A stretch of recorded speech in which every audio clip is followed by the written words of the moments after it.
And we've got one great show ahead of you. I love it when I can stump the chooch. Oh, boy, that's a tough one, Frank. And welcome to another exciting edition of the Great Lakes Smoke Show. Take it away, Ron. Yeah, good evening, everyone. And it's going to be a very different start here tonight, folks. We had to switch it up on you tonight.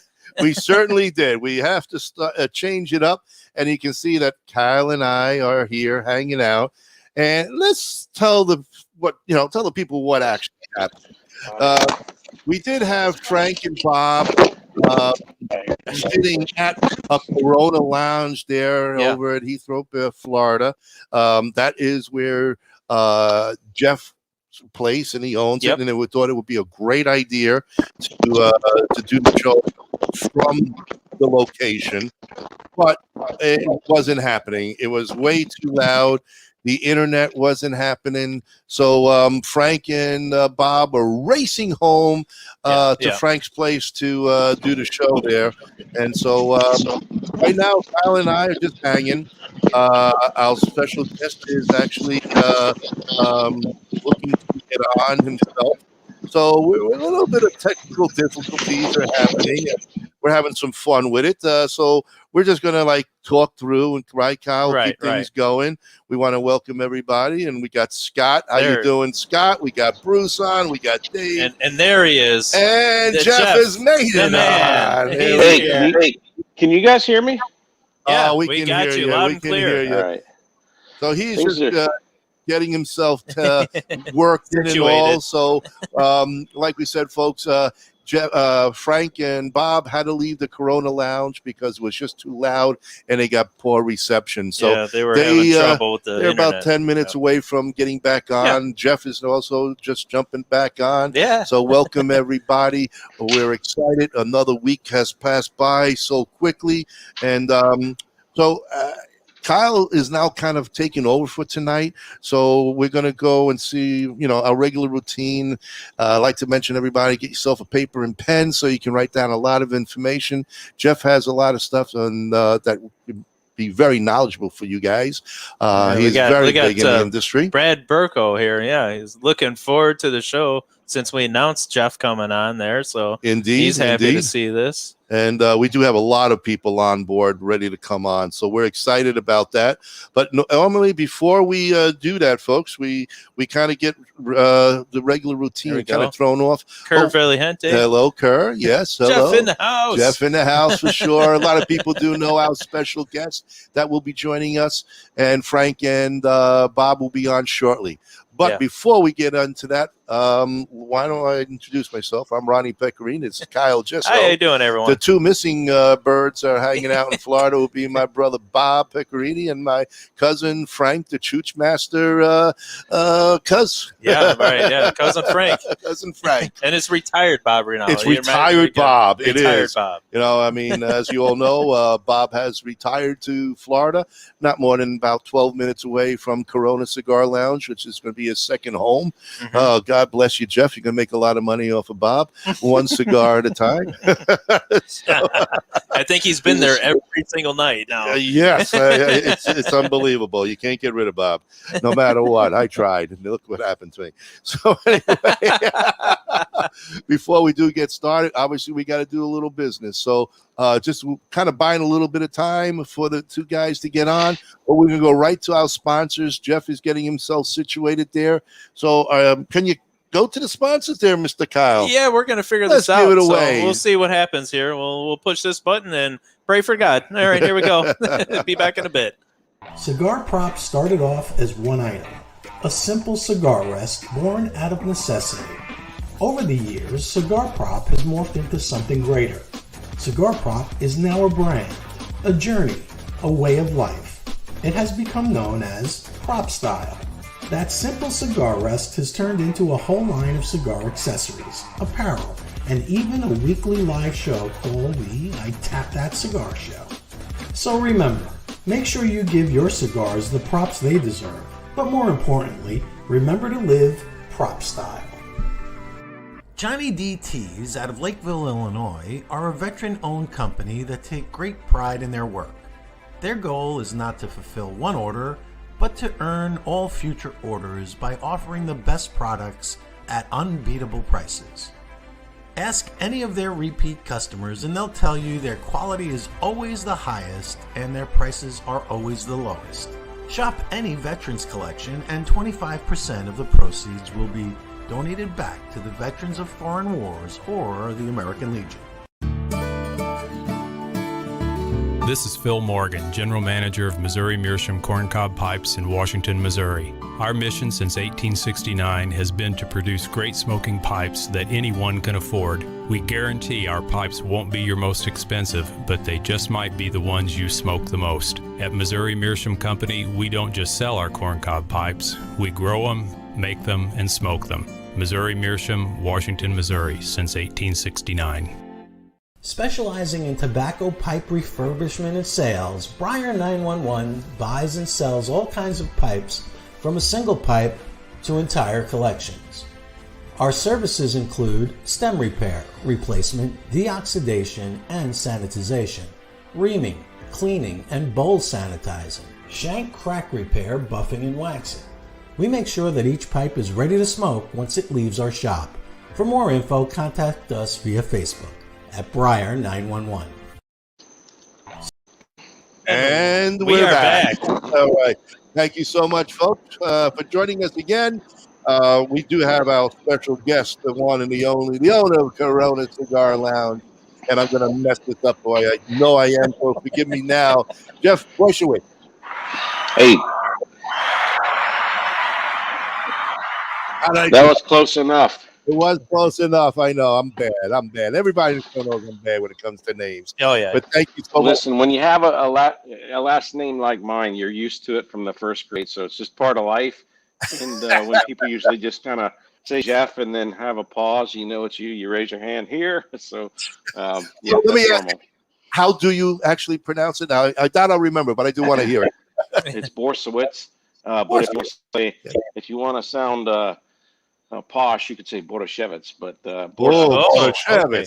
I like that. That's put me in my New York style. Borysiewicz. Yeah. Fancy. Yeah, I like the fancy spot. Well, thank you very much for taking you. time. I know you've got a busy schedule, Jeff, but thanks so much for joining us. And as you heard, Frank and Bob were there, but it was too loud, terrible, so they were racing home to get back on. So they feel bad about that. They would hopefully had a good time at your place. Hopefully the place was busy. That's why it was. It was hopping and bopping, man. We like that. Nice and action-packed. We like it busy and loud. Indeed. Well, it's not good for our podcast, but at least it's good for you, and that's what busy and loud means the money's rolling in. So. There you go. Cha-ching, cha-ching. You got to hear that.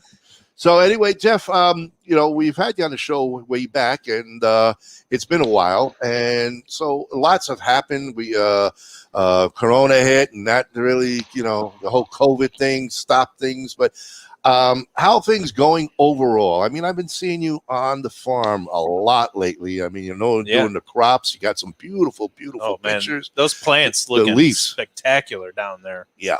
Yeah, right now is probably the prettiest time between now and the next 2 to 3 weeks, because the plants are just about ready to start. We'll do the primings on the bottom pretty soon. So this is when the plant is at its fullest and has like all leaves there.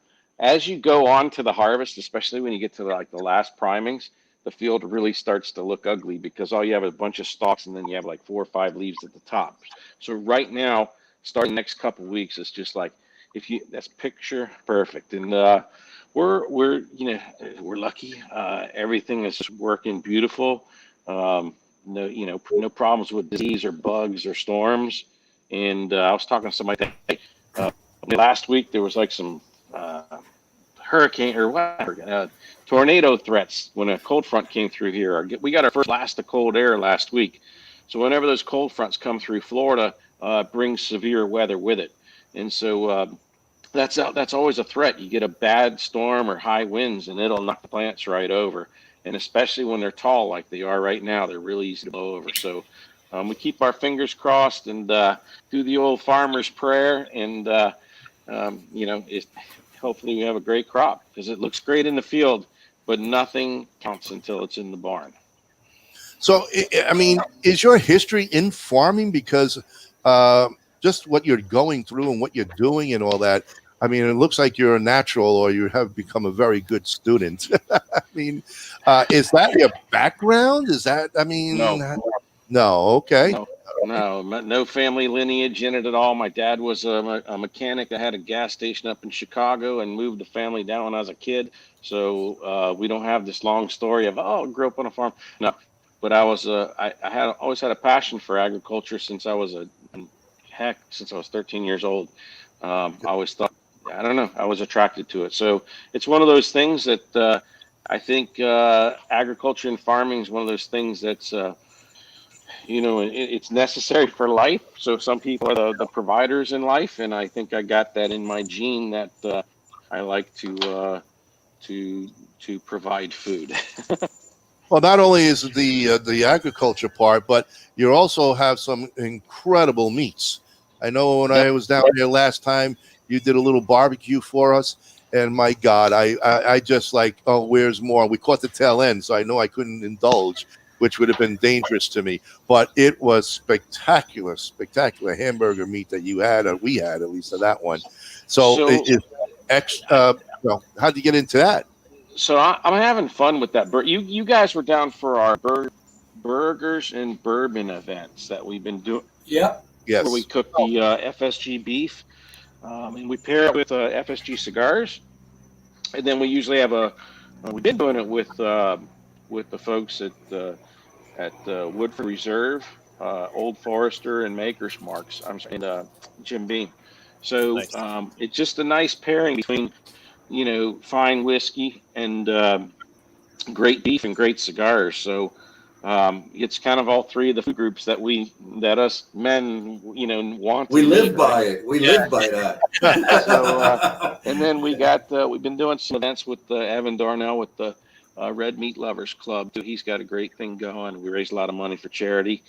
We raised like $8,100 for the Shriners Hospitals at that last. Awesome.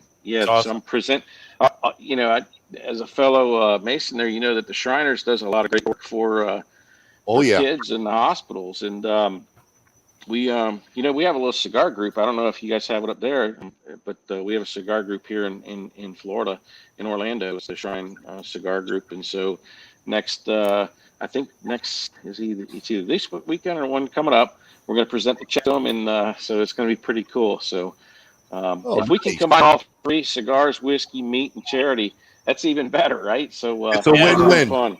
Absolutely. Oh, yeah. Absolutely. That's awesome. That's it. So now I know you just became a Mason. Are you now also a Shriner too, or you just is the lodge? I just became a Shriner. No, I just became a Shriner last month. So that was the whole reason. Thank you. That was the whole reason that I really wanted to be involved with the Shrine, because I grew up with my uncle was a potentate over there in Chicago. And I just saw how much good work the Shrine did throughout my whole life, of just always seeing, the Shriners Hospital is just something I always knew about. Never needed their services, but always knew about it. And then about 20 years ago, a friend of mine, his son, needed a lot of help in the Shriners Hospital. Took care of him for 18 years.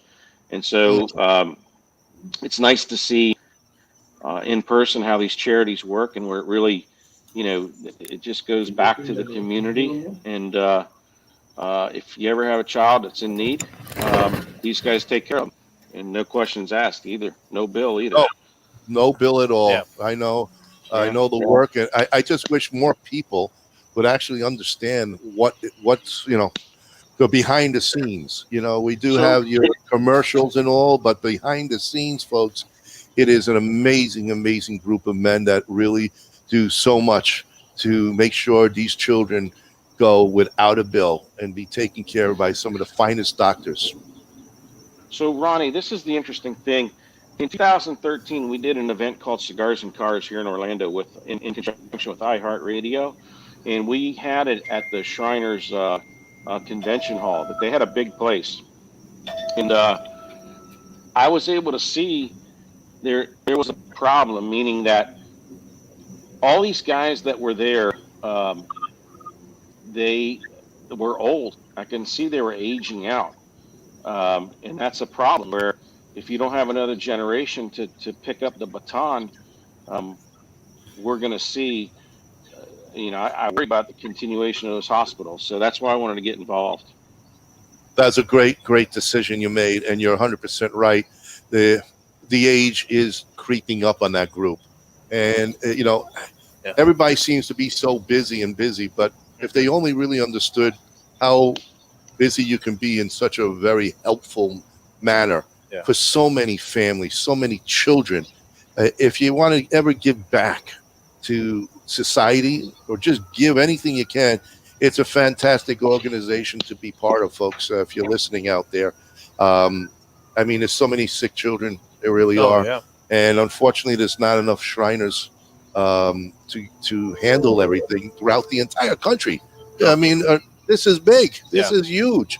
And it takes a lot of time and energy and a lot of money with today's medical expenses to help these families get through. And so kudos to you, Jeff. I really are honored to call you brother, and thank you for stepping up to the next chapter of Masonry in its own way, to say.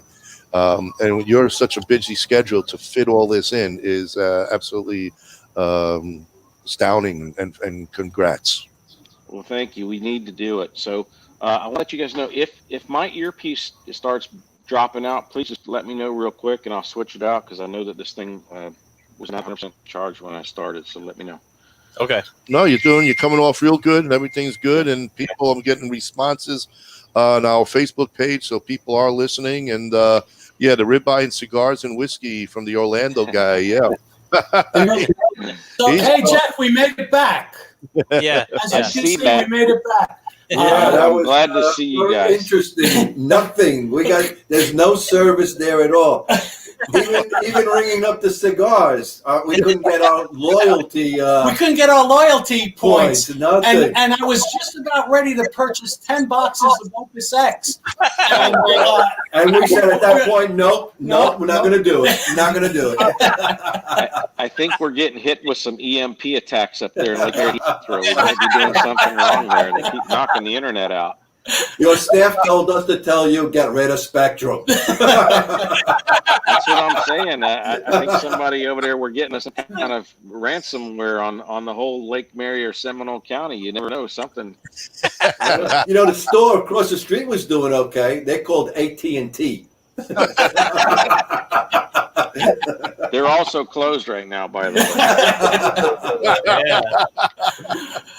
way. Speaking of your Heathrow shop, I mean, you have such a great staff there. Yeah, you really are.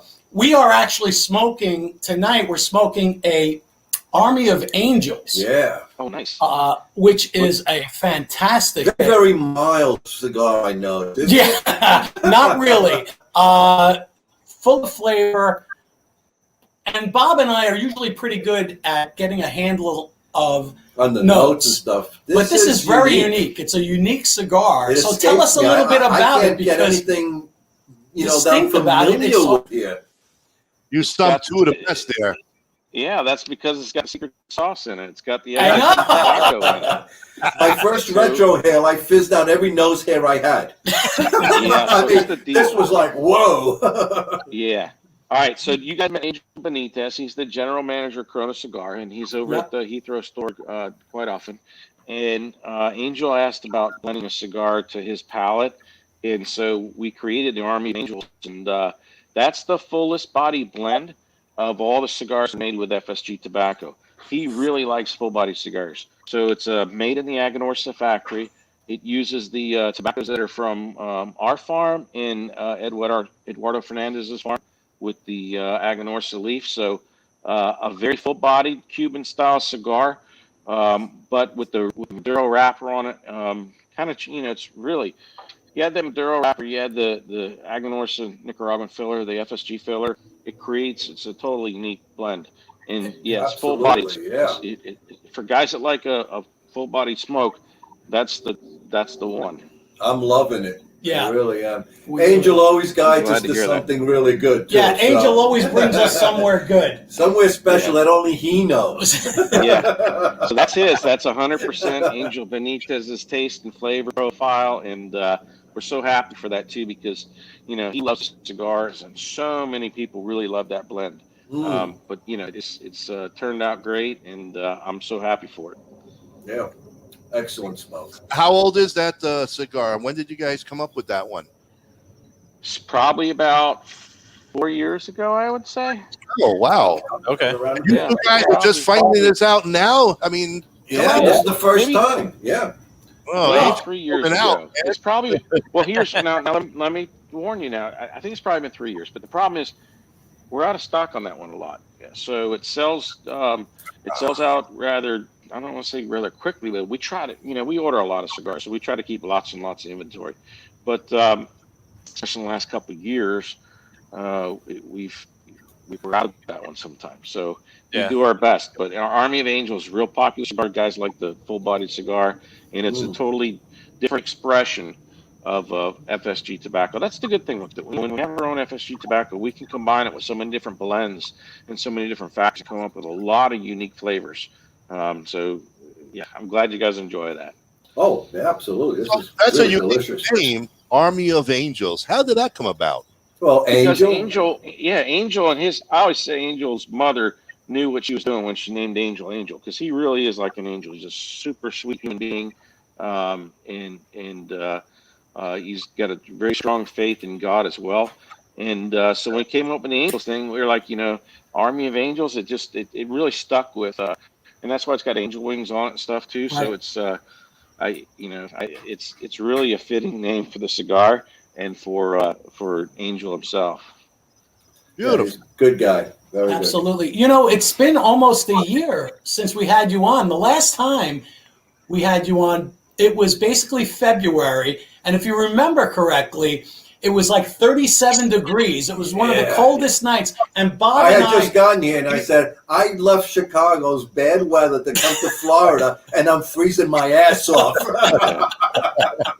Right now, it's the most beautiful time in Florida. October, November, we have really, it's really just, this is the perfect time. So I'm sure, especially come, January, February, you'll be glad you're down here instead of Chicago.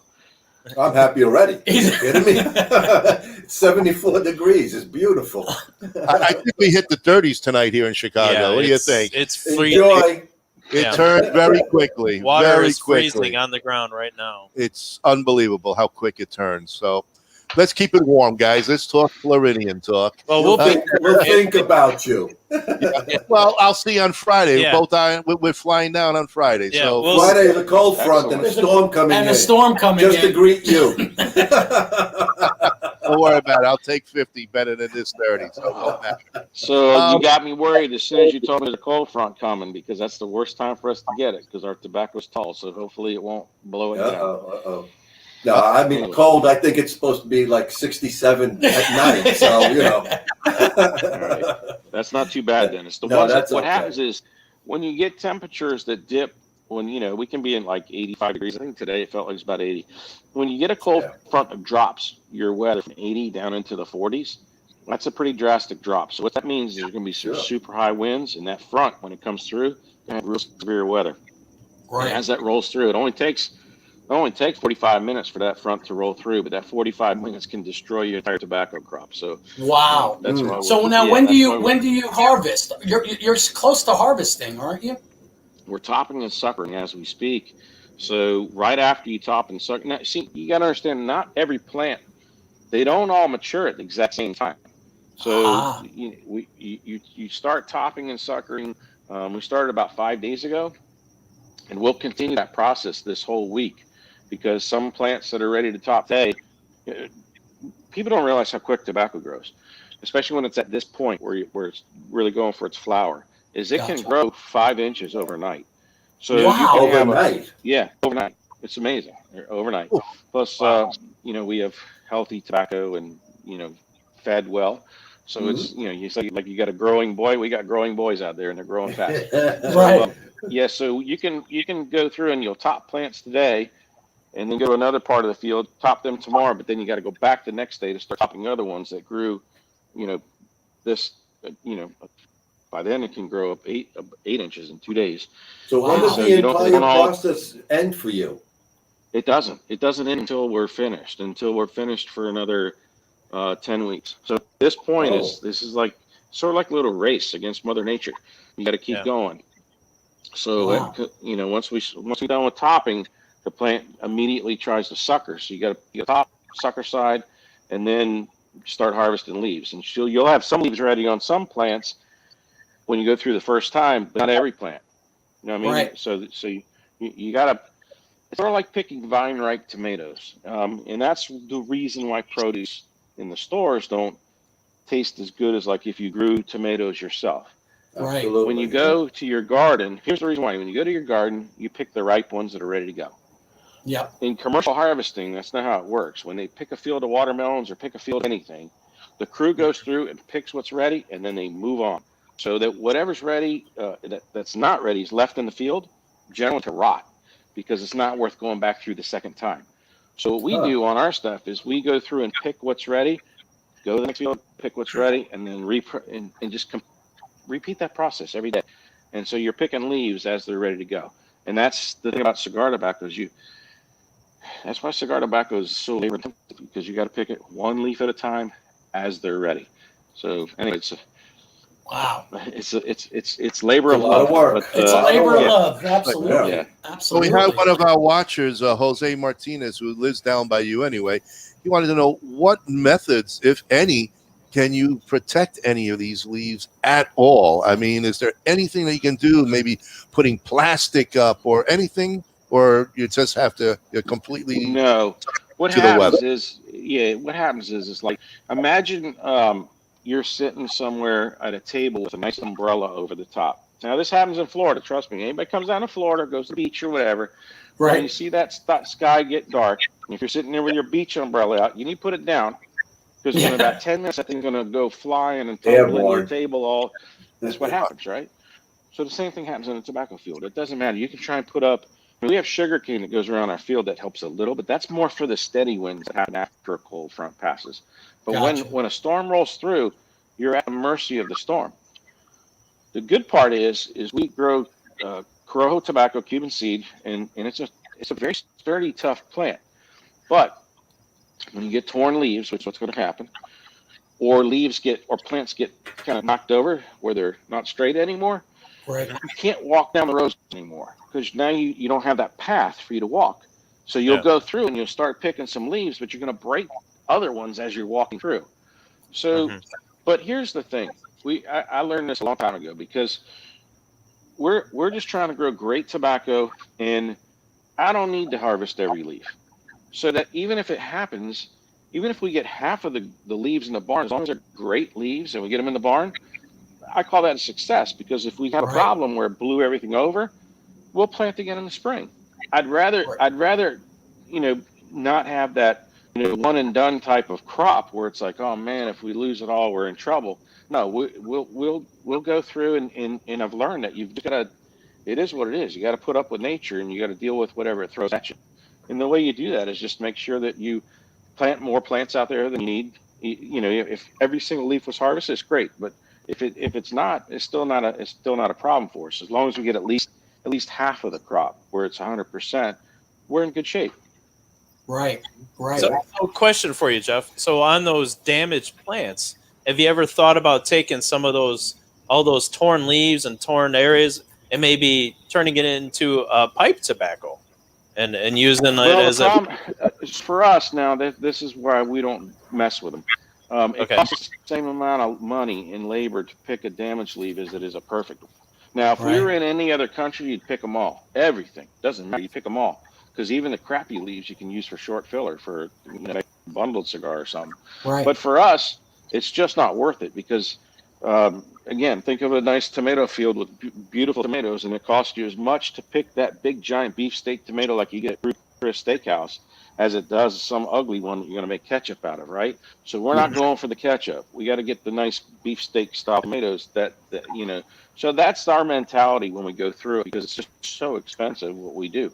So Yeah, but I'm okay with it, right? Because the majority of our labor money is in labor. You follow me? So even if we have 20 we leave out there, I'm not out that much money on that because we're out fertilizer and trying to plant it and everything else. But still, that's only a small amount compared to all the labor of, of actually picking it, putting it in bins, hauling it into the barn, sewing it, hanging it up, bringing it back down, packing it. There's a lot of steps in between there. That's, you start adding it up. Add up the hourly cost of this. You think about what it costs you per hour if you got 10 guys working. Right. Multiply it times 8 hours a day. You'll see how quick these numbers add up, right? So now the stuff that's left there, Jeff, would that be enriching the soil on its own? Yeah, it breaks down real quick. We have super active soil in Florida. Anybody in Florida can tell you that. It's amazing. Oh, yeah. You can mow matter of fact, you look at when they mow the grass on the side of the roads, you'll see these big piles of grass right everywhere. 3 days, it's gone. You don't see it gone, right? That's true. What happens is the sun bakes it and it falls apart and the soil just eats it up. We have very active soil, which is a good thing. It's great. But on the flip side, that's our biggest problem. Every place has problems, whether it's blue mold or black shank, whatever. I don't get any of that, fortunately. We haven't in 10 years or whatever, in 8 years. But we do get something called target spot. And target spots, because we have an active soil, we have microorganisms that biodegrade plant material. When dust gets on the leaves of the plants, it starts to try to eat the leaves of the plant. So that is something we deal with. But we use fungicide to control that. We use we have all kinds of grass growing between the plants, and that's intentional. So when it rains, we don't get that sand and stuff splashing up on the leaves, because sand and dust is what makes it start trying to eat the tobacco leaves when they're alive. Okay. Gotcha. That's interesting. Yeah, that's really good. And then the Orlando guys said it perfect. Jeff has the right attitude to lead a great cigar company. Quality of the product is the priority. Absolutely. He's absolutely right. Yep. But it's not. But when you're growing tobacco, here's the difference. So if we were a tobacco farmer, that's why nobody grows it in Florida, or they're not even growing shade in America anymore, because you just can't. The money's not there. It costs you too much to grow it and pick it and everything else to sell it. If you're just selling leaf, right? Because it's just too expensive. But when you take it all the way through the product life cycle and then sell the cigar in a store, it can all make sense where you don't lose money on it. But because I get asked all the time, I'm on the Florida Farm Bureau, I'm on a lot of agriculture committees and stuff, and guys ask, can you grow cigar tobacco in Florida? I'm like, you can't. You can grow it, but you're going to lose a lot of money. It's just the numbers won't work. Not feasible. Mm-hmm. Yeah. But like Jose Martinez says, quality over quantity, it sounds like was what you're looking at. Yeah. And even if you said earlier, if you got half, then you call that successful. That's an amazing statement, and that shows exactly your mentality behind putting out a very good quality, consistent cigar. Yeah. I mean, I got an FSG right here, right now, and this is it's an excellent smoke. I mean, truly, and I'm not blowing smoke up your butt there, but it's just quality. And truly enjoy. And I can't wait. We're going to have Kyle grab one. I'll be there in a few days, so I can't wait to get to the lounge. Looking forward into the Corona lounge. We're going to spend Bob's birthday on Sunday at your place. I tell you this, it has actually been almost 5 years since my last visit to Corona Cigar Lounge. But that was in Orlando, right? The Orlando one, yes. It was the Orlando one. Oh, man. Listen, I thought that was like since your last you've been out of Chicago. What's up? Last time you've been out of Chicago since, how long has it been since, with COVID and stuff? When's the last time you've been out of Chicago? Well, we were just in Indianapolis not too long. Yeah, in Martinsville in August. So, yeah. Okay, good. That was at the BCA event, and then we were at the PCA too in Vegas. So, yep.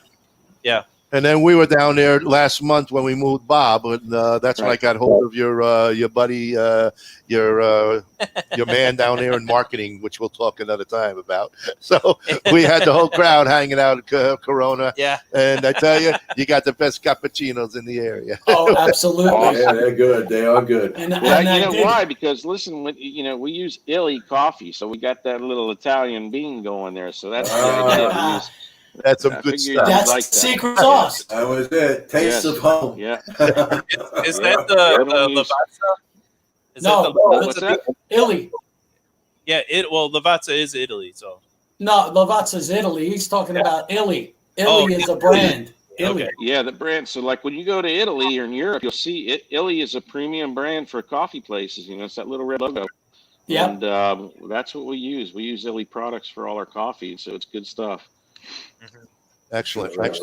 So, I mean, the last time I was there also, we were there and we had Ray on.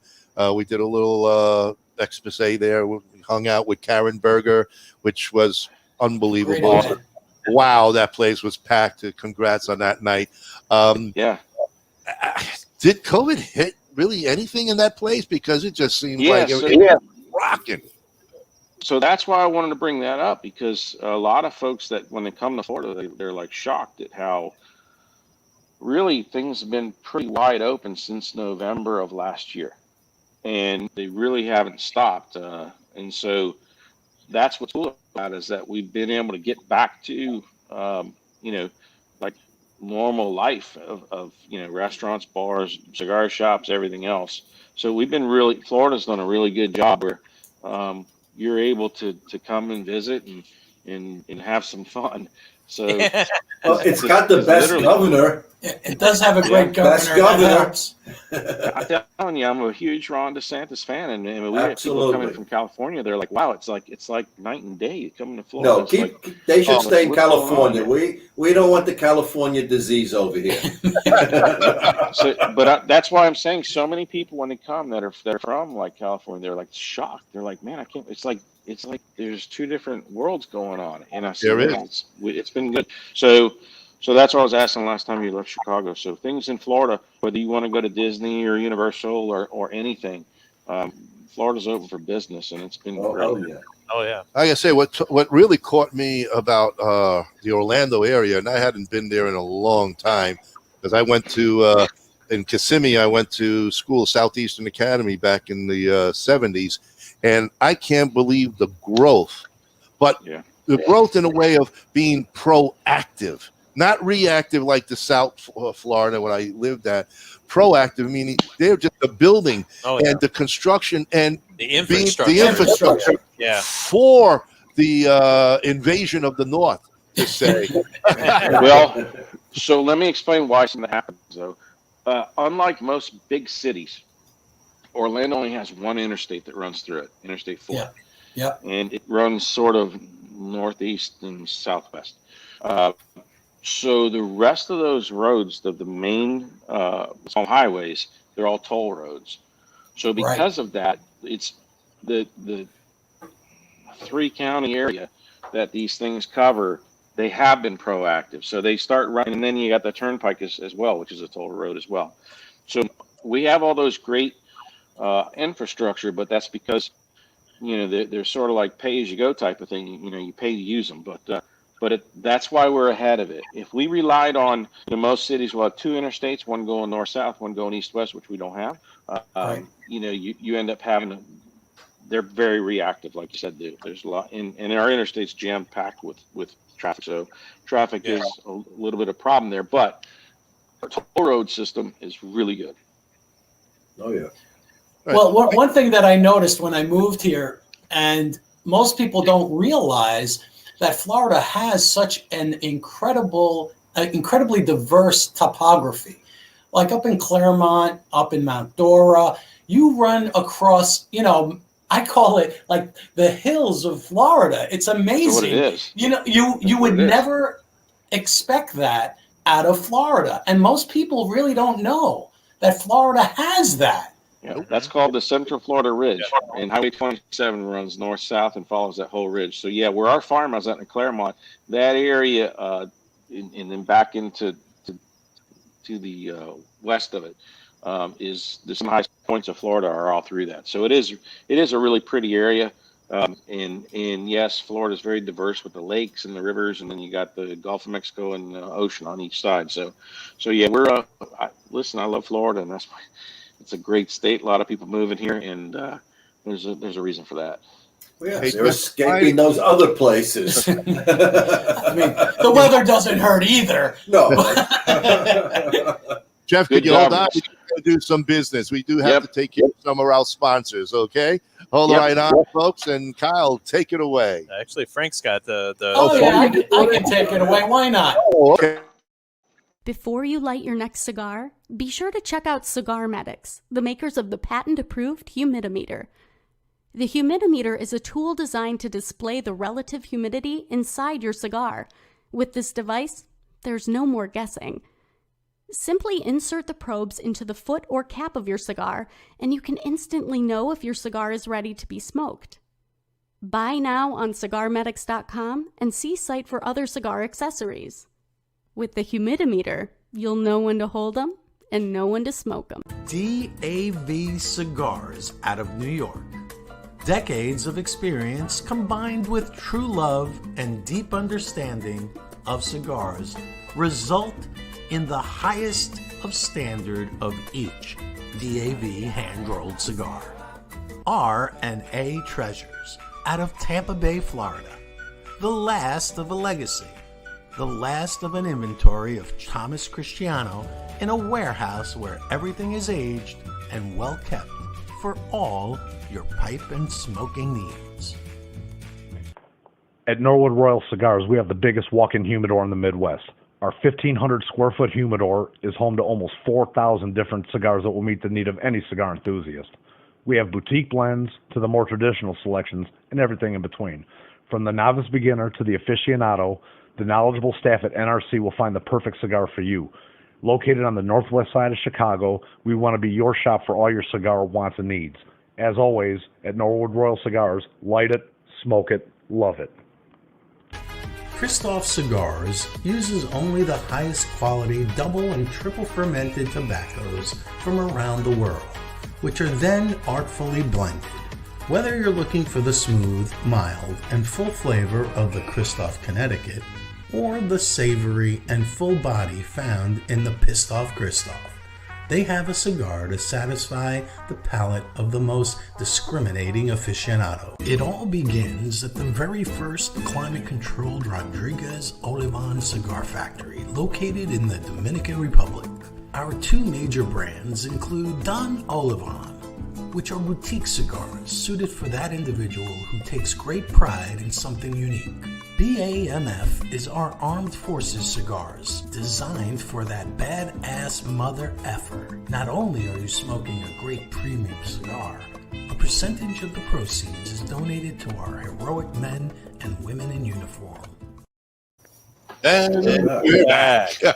Thanks, Jeff, for hanging in there. So we did have some people asking questions on the Facebook page. I guess you could say, tell us more about the FSG line, what you have in it, and what kind of future with any more wines coming in with blends.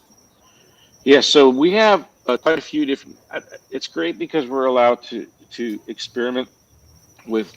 There's always been this thing about micro blends or boutique, cigars and things like that.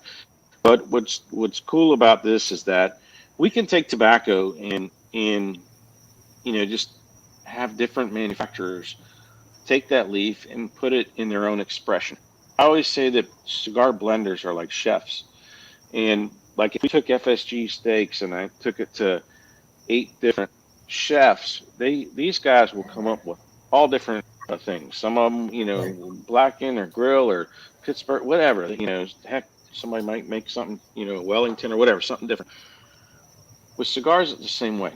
And so our primary partners are Drew Estate, which makes the FSG brand of cigars. So the Florida Sun-Grown, that is the most popular one. That is in 2 different versions. You get box press with the Connecticut broadleaf, and then you have the round one, which uses the Brazilian Aripiraca Maduro wrapper, which I love them both. The broadleaf is a little stronger. The Brazilian is more of a medium body. Both of them have a totally different flavor. Then the wrapper tobaccos, J.C. Newman makes the American with them. So that's used exclusively on that. Aganorsa has always been a long time. Eduardo Fernandez, Paul Palmer, our personal friends. Paul Palmer and Eduardo is the one provided me with the seeds when I first started in 2013. So genetically, all of our tobacco is the same tobacco that he grows. Wow. So So what's cool about it is when we take filler and Aganorsa blends it with their tobacco as well, and that's how we have the Corona 20th anniversary, the Army of Angels that you're smoking, the Intensa. So we have different blends that they make, and then J.C. Newman in their Nicaraguan factory has a 25th anniversary cigar coming out. We should be getting in the next week or two, and so that allows the tobaccos that they have in their factories. For example, if you smoke a Drew Estate or an Aganorsa or a Jason Newman product out of Nicaragua. So let's say if you took a Brick House, a Liga Privada, and let's say a Casa Fernandez, all three of those cigars taste very different, right? Yes. Mm-hmm. So imagine if you're blending FSG with three of those cigars I just mentioned. All three of them are going to taste very different, even though they got FSG in it. And that's the part I like. Right. And then the American's totally different because it's all American tobaccos made in the Nicaragua or made in the Tampa factory. And then we have some smaller projects that we do, like Steve Saka has some tobacco he's working with. We'll see what he comes up with. Z Mustafa here in Orlando makes, I think, a Santa Fe cigars, Cordoba and Morales. Right. He's got two different ones. He's got a Finca Santa Fe they did 2 years ago, and then this year we made one with a Cameroon wrapper. That's what I'm smoking now. This is the only Florida tobacco cigar in the history that's ever had Cameroon wrapper on it too. So it has a whole nother dimension as well. So I can't wait to try that. Yeah. So this is a very enjoyable cigar, mild cigar. It's got the hint of Cameroon flavor to it with the FSG, and I'm really enjoying it. So that's what's really cool. And then Davidoff has Florida tobacco that they made with the Davidoff Florida Selection, the Davidoff Tampa FSG, and the Davidoff Corona 20th anniversary. And all three of those are different expressions. Just same way the Davidoff has their white label, let's call their traditional white label, the ones with the Ecuadorian shade wrappers. And then they have their Nicaraguan pillar, let's call it, with the fuller body stuff, the ones with the black bands on it. So the Florida Selection was in that category of like the black bands, the stronger ones. And then the Davidoff FSG was more along the lines of like what some of the blends that are using their special edition ones, like the limited edition cigars. So again, you let blenders do what they do. You send the tobacco to them, let them do the fermentation the way they do fermentation, because believe it or not, every factory is different the way they ferment tobacco. Gotcha. And then let them blend it the way they want to blend it. And then pretty much at that point, we're providing feedback in validation blends. But like I said, we grow the tobacco, but I respect the talents of the chef. You don't, in my opinion, when you give the chef the ingredients, I don't go in the kitchen and try to do his work. Let him do that. Let Willie Herrera at Drew Estate do his thing. Let Eladio Diaz at Davidoff do his thing. Let Steve Saka do his thing. Let Z do his thing. Let Omar Ortiz at NATSA do his, or at Pensa do his thing. That's what we do, and I think that's the best way to do it, because that's how you get different expressions. Everybody's got a palate. Everybody's got different things that they like, and all these guys are talented. That's the root. There's two root things that you need. You need great tobacco to start with, so we're going to provide them that, and we need great factories to work with it, and that's why we choose guys that know what they're doing. That these guys are experts at what they do. There's a Monte Cristo FSG version coming out within the next probably six months as well. So that's something we let Rafael Nodal take a shot at it. So there's different, guys that we partner with here to work with the tobacco, and that's what's been really exciting about. And that's kind of what I wanted to envision from day one, because it's a small farm, it's 20 acres, and we're not out to grow a ton of tobacco. That's not, because remember, for us, the more tobacco we grow, it's just more work for us. Yeah. So we want to grow it, but we really don't need, imagine where you got to mow the grass, right? And you're doing it with a push mower. You got that's 2 acres, and you're like, hey, how about mowing 20 acres? And you're like, good. So that's kind of what this looks like as you go into a season. You got a lot of work to do. So Right. we're not really looking to do, more work on where this thing gets out of control. We want to keep it small, keep it manageable, and keep it enjoyable as well. That's the other thing, because there's balance here. Remember, we got Corona Cigar to run. We got this. We got a lot of stuff going around. So we keep it balanced, and everything's been working fine. And again, I love it. I enjoy it. I think it's something special for Florida as well. And we need to keep these little cottage industries going that have kind of escaped, over a few years. So that's what we try to do. How Absolutely. can people find and get hold of your FSG cigars? I mean, if you're not in Florida, we have a lot of listeners who are all over the country right now and around the world. Where would they go? How would they get hold of you, your cigars? Well, anything that's in stock will be at coronacigar.com. You can buy Americans at the select retailers. J.C. Newman sells the cigars too. Americans are tough to get though, because remember, those are made in Tampa. There's only 2 rollers, and we're out of it a lot. And we just got a shipment of this week. I think a lot of retailers got their cigars this week too. So it's one of those things that retailers get it in. If you see it on the shelf, buy it, because there's not a lot of them made, and they sell out. So the Americans are sold nationwide. Drew Estate has the FSG, the Box Limited editions that they release every year, and we've got some other projects we're working on with them as well. So those are the ones that are nationally distributed. All the other ones are again, like I said, they're true. The name boutique and stuff gets thrown around, or limited edition or small batch cigars gets thrown around a lot. Ours really are small batch cigars. So when we do stuff, Right. It's unique products. That they are, for sure. So Mr. Steve Sacker comes down quite a bit. I see you guys are hanging out a lot. What is it? He just loves coming down to your humidor to hang, or is he, how's the connection with you and Steve? Sometimes when he's coming from New Hampshire, sometimes he'll drive. He likes doing road trips. So, Yeah. But honestly, only maybe twice a year, so it's not as often as it seems. Okay.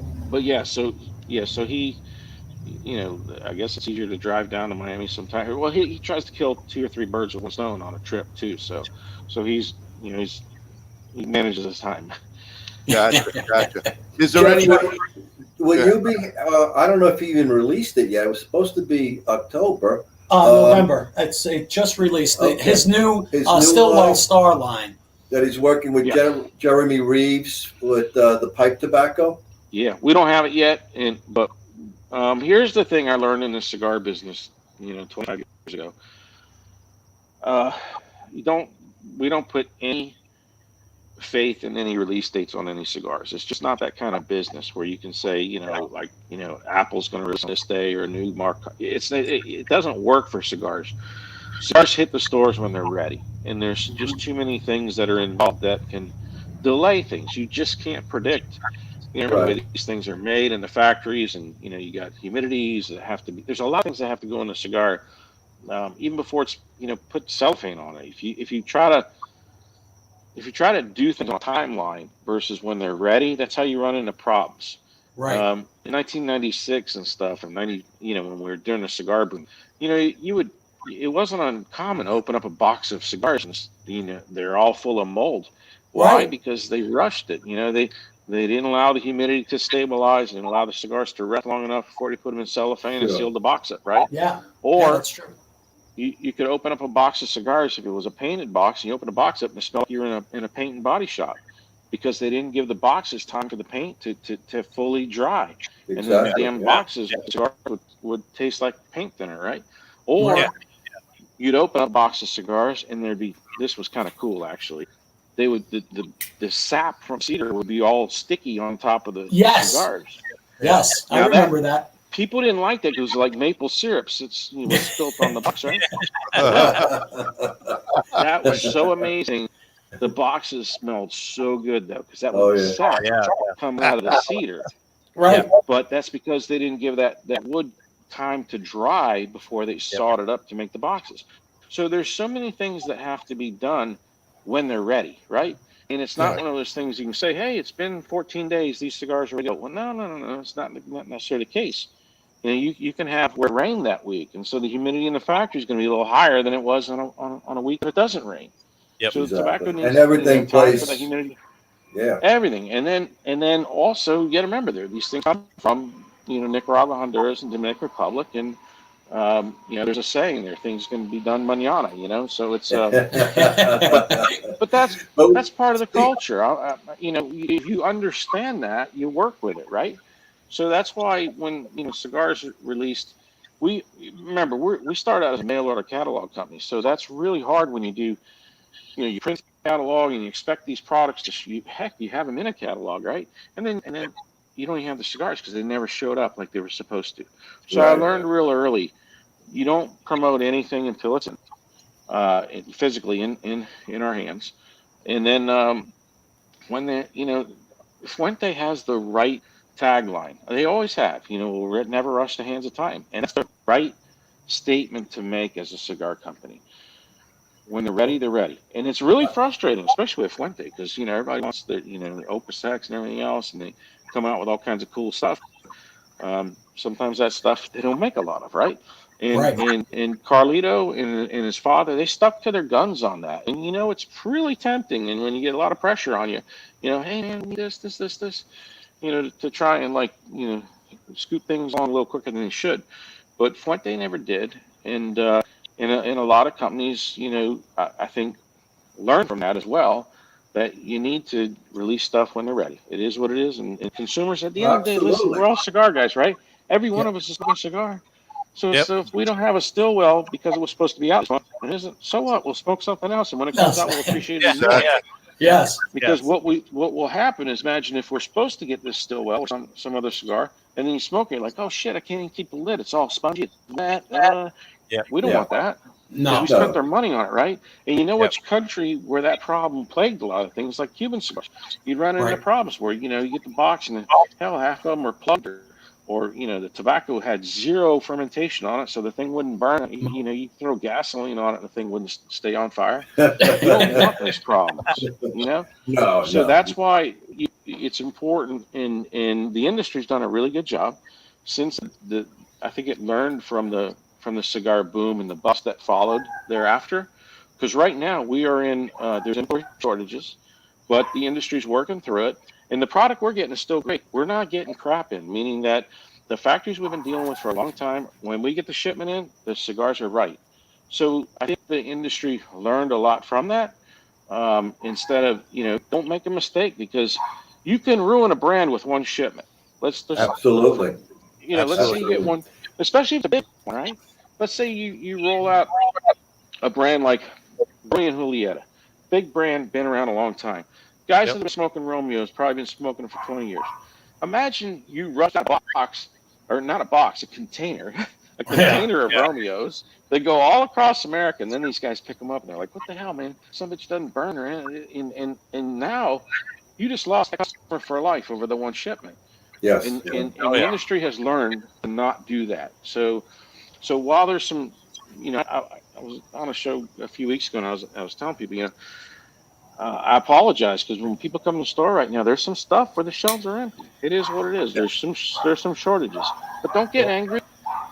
There's a lot of other good cigars, So there's shortages a little bit all over the place. No matter what, it's shortages, but the science now is more than ever so important in the industry, because even the boutique guys everything is about the science, because they know they have to put out a quality cigar, a consistent cigar each and every single way. Because you just used the perfect example. 20 years that someone smokes a Romeo Juliet, whatever line, and then that one container comes in, they blow it, and guess what? There's so many other cigars. Boom, I'm never smoking these again.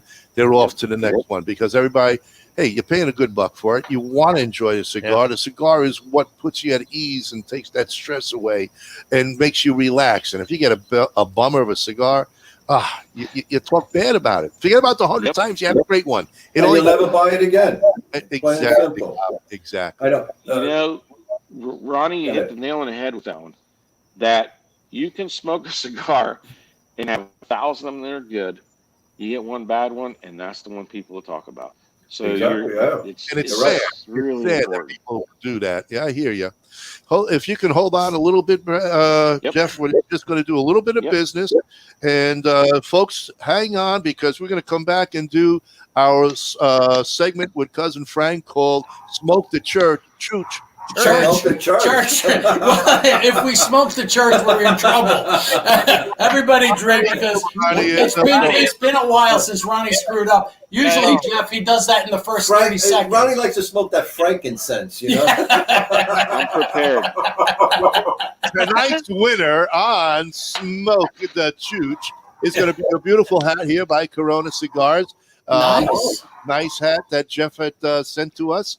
It really is a sharp-looking color. Beautiful. And it is a hat. So when we come back and on the segment, folks, this is going to be tonight's gift for you winners out there. The gift away. So Ryan, The gift away.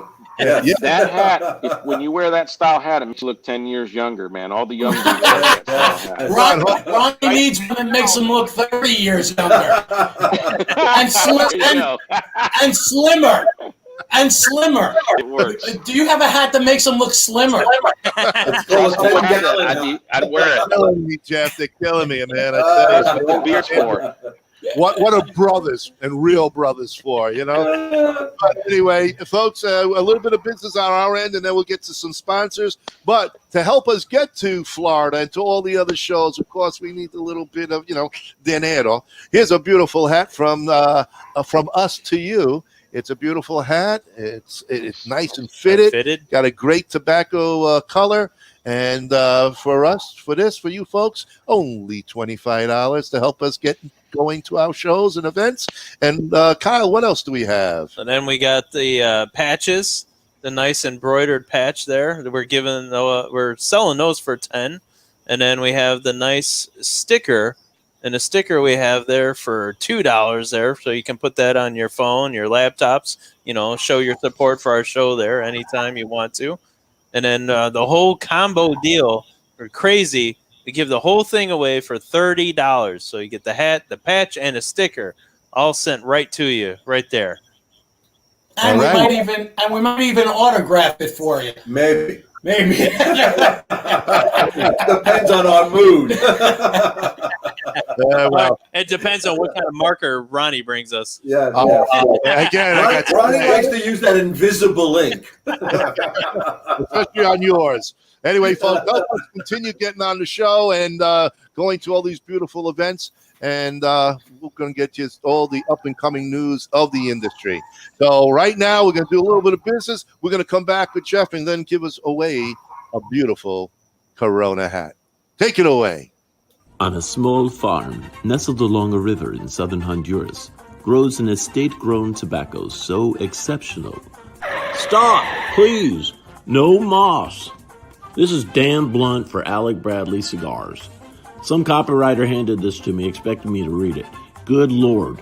Do me a favor. Pick up an Alec Bradley cigar. Light it up. Spend an hour with it. You'll be glad you did.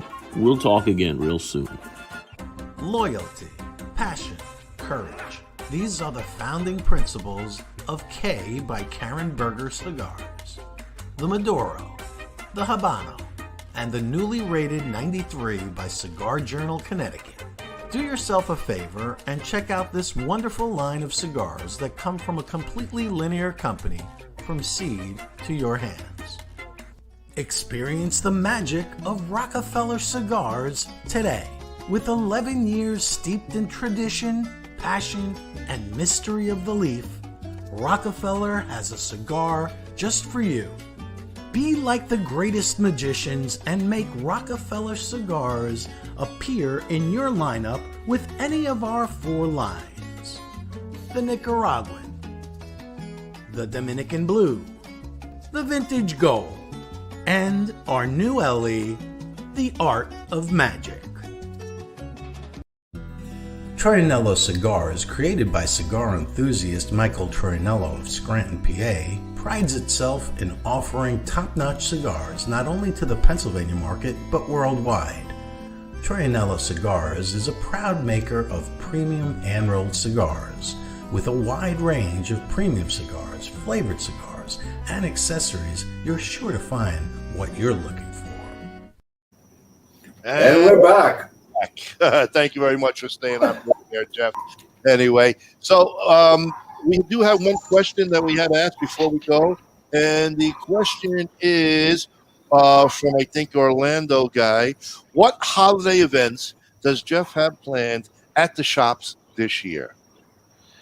So we have Nimish from Rocky Patel Cigars coming in, I believe, on my calendar in front of me, but I think it's the 3rd and 4th.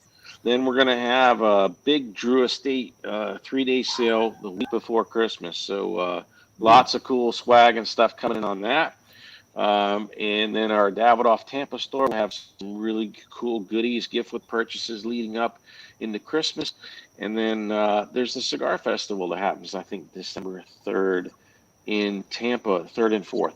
So we got some, we'll have Z actually along with Norwood from Hooten and Young Cigars, along with the whiskey over there at our store on, I think that's December 3rd in Tampa as well.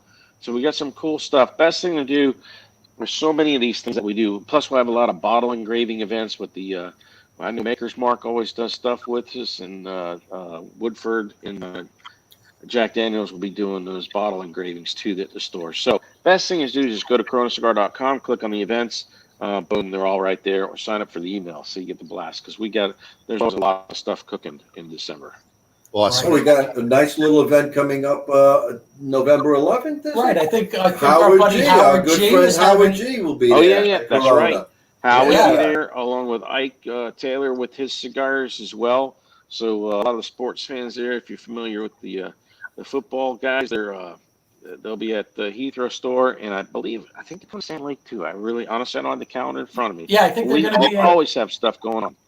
Yeah, and that's really, and basically, I mean, your business is really a family affair, literally, because you have your wife who is very involved, and she does have to take some of the credit. She told us a little story about Howard G and how she kind of he's her baby, literally. She told us that she's the one who put Howard in front of you. A little arm twisting that had to happen, but Howie has done a phenomenal job, because traditionally what happens is new brands don't do well at Corona Cigar. The reason is there's too many brands to compete with them, existing established brands. So it's really hard for boutiques or new brands to get a foothold. But Tanya really coached Howie on how to do this and make it work.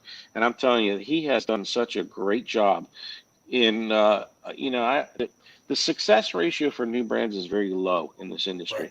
Howie's going to make it. He's got the right determination, right attitude. I think he's going to do great, and we're happy to help him in any way, because the cigars are great.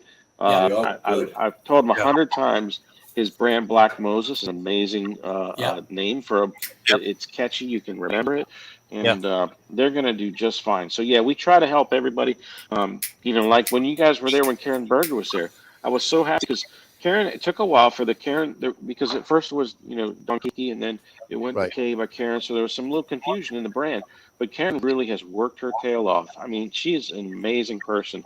And if you really know her personally, it takes her above to this level. And she's an angel. I'm telling you right now, another angel on earth. And and Kiki was like my best friend. So I've known her since she was. I've known Karen since she was very young. So anyway, her cigars are really now they've got let's say hooks in the market. They've done great. And so I was really happy to have those in the store and have Karen there in the seat to see the success of that brand. Because one of the things that's tough is that if we take on an introductory brand that no one knows of, and you put in Corona Cigar, it's not going to do well, because there's too many distractions. There's too many. It's like there's just too many things grabbing people's attention. Once they get established, then we can give them a presence and give them a chance. Because if we just stick a brand new brand in there, it's not going to sell, and then it's going to get closed out. I don't want that to happen. So I tell guys, develop your brand first, build it up, and then bring it in. And but Howie's done a phenomenal job, super guy, and I look forward to seeing that brand and him continue to prosper. Yeah, and I'm sure he will. Sure. Super guy. We had him on the show recently, and just a wonderful Great human guy. being. Great Good guy. man. Yeah. Good man indeed. Great guy. And we spent a few hours at your lounge. A few weeks ago. Spent the whole night with him, and it just had a ball with him. I mean, really. And he's good such a personable human being, really down to earth and guy. you can tell the relationships that he's developed with everyone there, from your staff and also your clients. I mean, everyone knew Howie. I mean, it was like he was the mayor of Orlando. He walked in it, and he's saying hello to everyone. See, the thing is, and Howie will tell you this. He's like, man, he's been coming to Corona for years and years and years and years. And, you know, it's the same thing, the magic of the cigar store. You get a lot of people, and it's just a great place to, you know, network as well. And it's been really good. And also, I want to go back to my wife. Tanya's very active in Corona Cigar. When I started the FSG farming projects and the beef cattle and everything else, it really opened up for Tanya to really get more involved in everything that we do. And it's been great because, you know, my wife's smart, and she's driven and a hard worker, and she's sort of like a little bit of a Gordon Ramsay when it comes to things that need correcting too. That's part of. She's from Glasgow, Scotland, and that's part of. It's kind of in their DNA. So, you know, and it's great because she's a wonderful partner, and I'm a lucky man. Yeah, that you are. awesome. That you are. Well, I know it's getting a little late here for you, Jeff. So if you'd like to hang out, we're going to do Smoke the Chooch segment where Frank takes over the show here, and then the winner from tonight's Facebook audience gets to win a beautiful, really stunning looking hat from Corona Cigars. FSG hat right there. Excellent. Flat Frank, trim. give 3 questions for us Chooches, and then the audience. And Jeff, please feel free to answer if you know the answer. So these are for everyone. All right, our first question of the evening, November 2nd, 1987. This band released their second studio album, Disraeli Gears, and became the group's American breakthrough, becoming a massive seller in 1968, reaching number 4 on the American charts. The album features 2 singles, Strange Brew, Sunshine of Your Love. Name that band. Cream. Yes, Cream. Cream, very good. You read Tim. Sunshine, My Love. I know that's Tim had it before you, but he said it. Tim, come on, man. He's reading the answers. No, I off did the not. I screen. swear, Tim, my brother-in-law. I could tell him no. Here's another one. Now name the people in the band. No, don't listen to Bob. Don't listen to Bob. Eric Clapton. Who can't name those 3? All right, November 2nd was a very big year. Again, this was the number 1 hit on the UK singles, and it became the longest running one-hit wonder in the UK with 8 weeks at the top of the charts. And it was by the Archies. Name that song. Sugar. No, oh, wait. What year? What year? 1969. Sugar, Sugar? Sugar, Sugar. Ronnie, look at, I mean, I can't stump these guys today, Jeff. Usually. These are easy, Frank. Come on. All right. I made him. Ronnie, were you a DJ? Yeah. I DJ down in Florida in 82 to 84. That's why he knows this stuff. This is easy stuff. All right. I don't think he's going to know this one, and that's why I'm going to throw it out there. Okay. November 2nd, 1974. Ooh. This person became the first Beatle to undertake a solo world tour when he played the first show of a 30-night tour in Vancouver, Connecticut. George Harrison. Oh my God, Ronnie. Wow, Bob didn't even know that. I asked Bob. About that. He thought it was McCartney. I thought it was McCartney first. No. Wow. It's all. He was with Wings at that time. He didn't. That's right. So he wasn't solo. Look at Ron. Ron's DJ experience is actually working for him tonight, Jeff. Great night, 3 for 2. Well, one more for you, clowns, because I'm going to stump you with this one. Okay, November 2nd, November 2nd, 1984. She was the very first woman in the United States to be executed after the 1977 resumption of capital punishment, and the first since 1962. Ooh. Name this woman. I'm drawing a blank on that one. Ooh, God, 84. I'm not up on my executions. Well, you should be, because maybe if we had a little bit more of this, we might. I have to admit, man, you got. I knew I would get you with this one. Marjorie Velma Barfield. She was the first woman who was actually executed by lethal injection. Wow. 1982. Okay. All right. 1982. All right. Well, so this is for the money or the hat, whichever one you prefer. This is for the hat, folks. No, it's the hat. There we go. All right, Facebook people, get yourself ready. Okay, it's time to put out it. I'm going to give you guys a little help here because you could read along. So, Kyle, can you give me my introduction music or sound effect?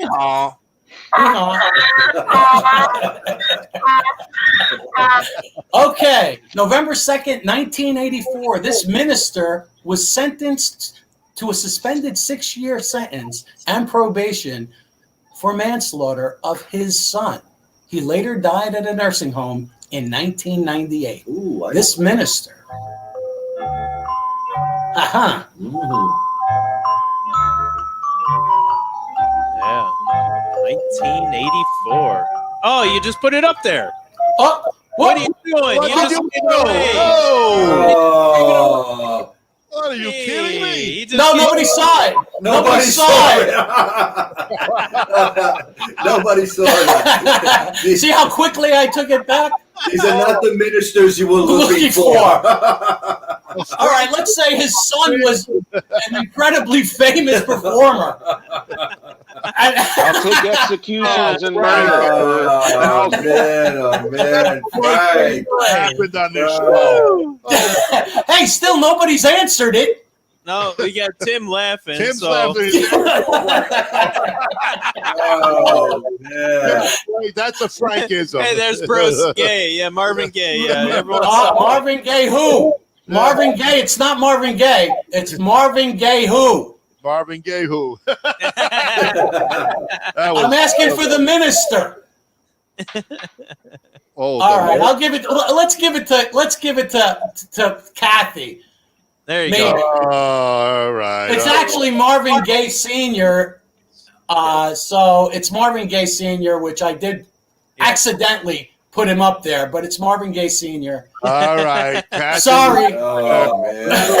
That's what happens on a live show. You do tend to click on the wrong box. It's all right, Frank. We took you out of your element because you started out somewhere, and then you had. Listen, I'm still frazzled by having to drive 100 miles an hour to get back to the house after not having internet. So, Jeff, you have to understand. And what we forgot to do, Bob, is pay the tab? No. Pay the tab. Yeah, we forgot to pay the tab. We said Jeff will pick it up.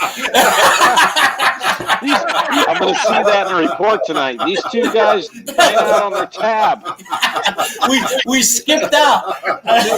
No, we were going to come back and we were going to go, good evening, aficionados, and welcome to the Great Lakes Smoke Podcast Show. Well, you know Make sure you grab your pencils and pads and your balls, and we're ready to have Jeff on the show. All I know is, Jeff, don't let those two bastards get in until they pay double. Yeah. You got to pay a fine. There's a 20% surcharge on that. Hey, Jeff, thank you so much for your time, for coming Thank on you, board. Jeff. Look forward Thank to you. seeing you. Hopefully, maybe I could stop by and see you on Sunday if you're around. Yeah. Just Sounds saying. good. Have a safe travels to Florida. We love Thank- having you guys visit, and We send an email about that escaped bar tab right now. Oh, and we actually walked away with the Louis XIV bottle. By the way, just saying. So if you're seeing a bottle missing, maybe it might have been in my knapsack. That's all right. I know somebody, Jeff. Don't worry. It was empty though. It was an empty. It was an empty bottle. It's still, I could sell it on eBay for like $800. At least, Just add some water with some brown food coloring into it. There you go. Thanks again, man. Thank you, Jeff. All right, guys. Thank you. Hopefully we'll see you soon, buddy. Take care. Thank you. Good night, everybody. Good night, and folks.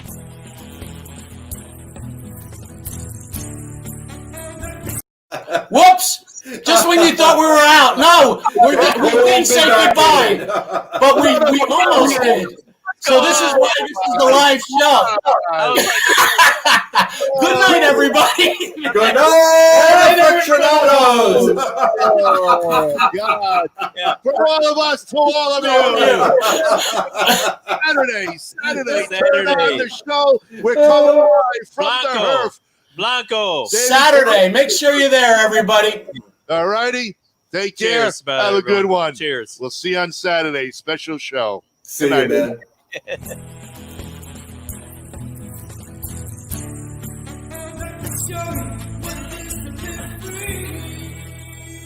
Perdomo Taj Mahal here. You know? It really is. They're stopping by. Oh, I heard about you. I smoke your cigars. I love it. That's the short story behind how Kristoff got started. It's actually named after our son, Christopher. We're infamous for our packaging. Everybody knows Gurkha's got the best packaging, the most beautiful labels. All your listeners out there, thank you. Be careful, be safe, and God bless you. Long ashes and slow burns, my friend. There you go. Tell my brothers to line them up. We'll drink that whiskey from those old dirty cups. We'll toast to the present, the future, and the past. This ain't my first drink, but I sure it ain't my last. 'Cause this world is so beautiful. I see its love come shining through. This world is so beautiful.